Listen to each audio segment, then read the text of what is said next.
Alamin ang latest weather update ngayon dito sa Sir Aris Official Weather News Today. Alas 4 ng hapon, yung kanyang sentro ay nasa may layong 165 kilometers, kanluran, hilagang kanluran ng Lawag City, Ilocos Norte. Nagtataglay ito ng lakas na hangin na 95 kilometers per hour at bugso na abot sa 115 kilometers per hour.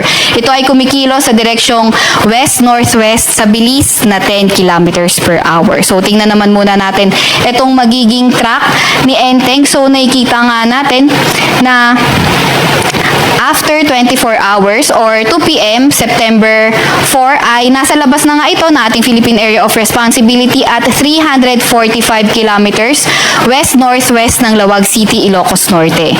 And then after 48 hours, nasa 565 kilometers na ito west ng Lawag City, Ilocos Norte at after 72 hours, nasa may 965 kilometers na ito west ng extreme northern Luzon area. Meron pa rin nga tayong nakataas at na mga tropical cyclone wind signal at ang pinakamataas ay signal number 1 dito sa may Ilocos Norte, sa may Ilocos Sur, northern portion ng La Union, pati na rin sa may Abra.